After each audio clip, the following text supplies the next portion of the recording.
Assalamualaikum warahmatullahi wabarakatuh. Kami dari kelompok 8 akan mempresentasikan makalah kami yang berjudul Telaah Kualifikasi Akademik dan Kompetensi Guru.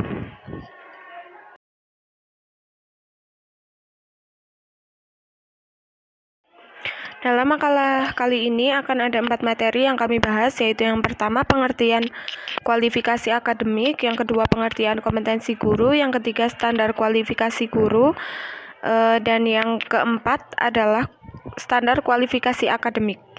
Baik, saya Dewi Rahayu akan menjelaskan tentang pengertian kualifikasi akademik. Kualifikasi itu adalah pendidikan khusus untuk memperoleh suatu keahlian atau keahlian yang diperlukan untuk mencapai sesuatu. Itu pengertian dari Kamus Besar Bahasa Indonesia. Sedangkan akademik memiliki arti akademis. Jadi, kualifikasi akademik adalah keahlian atau kecakapan khusus dalam bidang pendidikan, baik sebagai pengajar pelajaran, administrasi pendidikan yang diperoleh dari proses pendidikan. Dalam peraturan pemerintah nomor 19 tahun 2005, kualifikasi akademik diartikan sebagai tingkat pendidikan minimal yang harus dipenuhi oleh seorang pendidik yang dibuktikan dengan ijazah atau sertifikat keahlian yang relevan sesuai ketentuan perundang-undangan yang berlaku. Selanjutnya ada pengertian kompetensi guru. Yang pertama, menurut Kamus Besar Bahasa Indonesia, kompetensi berarti kewenangan, kekuasaan untuk menentukan atau memutuskan suatu hal. Pengertian dasar kompetensi itu sendiri yaitu kemampuan atau kecakapan. Kompetensi guru menurut Undang-Undang Nomor 14 Tahun 2005 tentang guru dan dosen disebutkan bahwa kompetensi adalah seperangkat pengetahuan, keterampilan, dan perilaku yang harus dimiliki, dihayati, dikuasai, dan diaktualisasikan oleh guru dalam melaksanakan tugas keprofesionalannya. Dari pengertian kompetensi yang tadi sudah saya sebutkan, pada dasarnya kompetensi diartikan sebagai kemampuan atau kecakapan. Kompetensi guru ini sendiri dapat dimaknai sebagai gambaran tentang apa yang harus dilakukan seorang guru dalam melaksanakan pekerjaannya, baik berupa kegiatan, perilaku, maupun hasil yang dapat ditunjukkan dalam proses belajar mengajar. Selanjutnya saya akan menjelaskan tentang standar kompetensi guru. Kompetensi guru yang dijelaskan pada Permendiknas nomor 16 tahun 2007 dikembangkan secara utuh dalam 4 kompetensi utama, yaitu kompetensi pedagogik, kepribadian, sosial, dan profesional.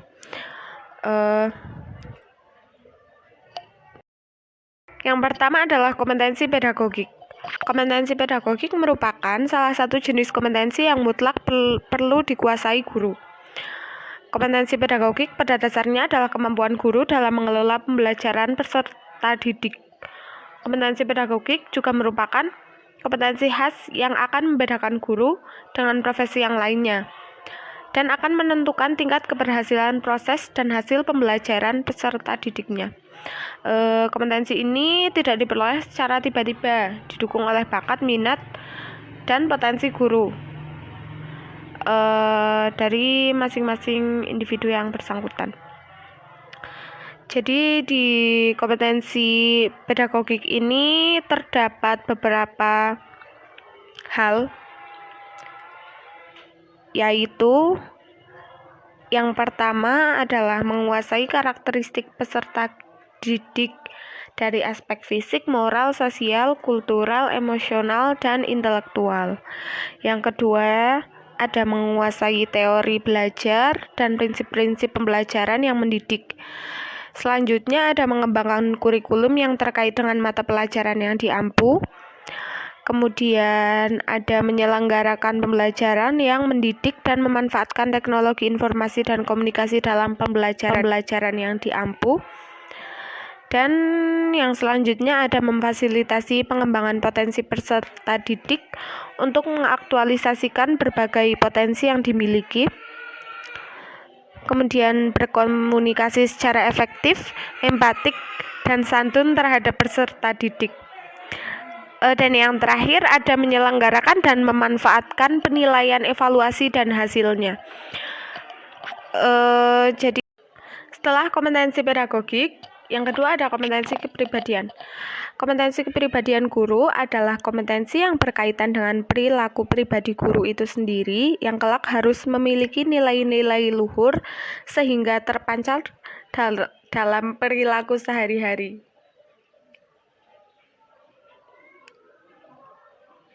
Hal ini berkaitan dengan falsafah hidup yang mengharapkan guru menjadi model manusia yang memiliki nilai-nilai luhur. Sama seperti pada kompetensi pedagogik tadi, kompetensi kepribadian ini juga memiliki hal-hal penting, yaitu yang pertama, bertindak sesuai dengan norma agama, hukum, sosial, dan kebudayaan nasional Indonesia.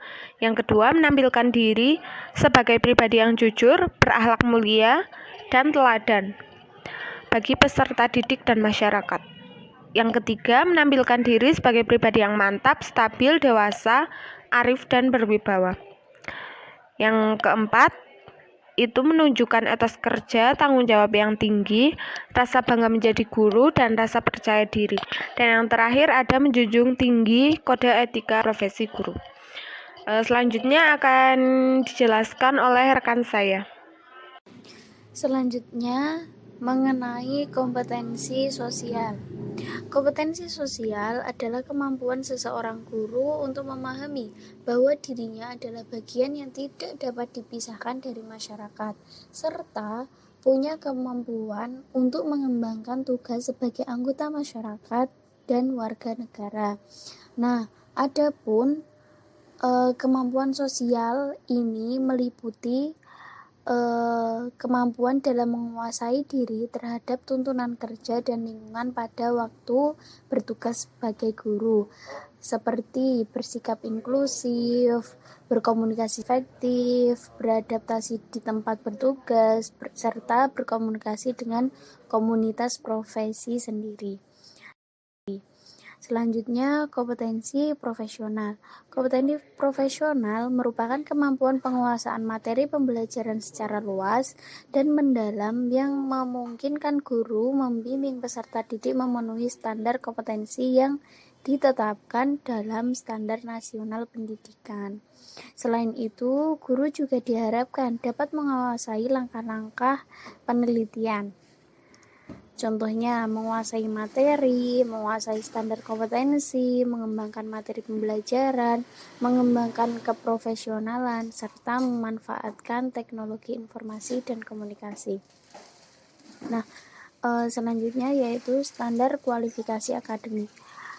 Berdasarkan Peraturan Menteri Nasional Republik Indonesia Nomor 16 Tahun 2007 yang mengatur tentang standar kualifikasi akademik dan kompetensi guru, ada dua kualifikasi. Yang mana yang pertama yaitu kualifikasi akademik guru melalui pendidikan formal dan kualifikasi akademik guru uji kelayakan dan kesetaraan. Yang mana kualifikasi akademik guru melalui pendidikan formal ada kualifikasi akademik guru SMP atau MTS, kualifikasi akademik guru SMA atau MA, dan kualifikasi akademik guru SMK atau MAK, serta kualifikasi nomor 16 tahun kelayakan dan kesetaraan tentang standar kualifikasi akademik dipersyaratkan untuk ada dua kualifikasi untuk dapat diangkat sebagai guru dalam bidang-bidang khusus. Contohnya guru bahasa Indonesia atau guru bahasa uji kelayakan dan kesetaraan. Ini sangat diperlukan, tetapi belum dikembangkan di perguruan tinggi. Ada kualifikasi akademik guru SMP dapat diperoleh melalui MTS. Nah, di sini dapat diperoleh melalui dan uji kelayakan akademik guru SMK atau MAK. Uji kelayakan dan kesetaraan bagi seseorang yang memiliki kelayakan dan kesetaraan dapat dilakukan di perguruan tinggi yang diberi wewenang untuk melaksanakannya. Jadi tidak semua perguruan tinggi memiliki wewenang untuk melaksanakan uji kelayakan dan kesetaraan. Mungkin cukup itu pemaparan dari kelompok kami, kurang lebihnya mohon maaf. Wassalamualaikum warahmatullahi wabarakatuh.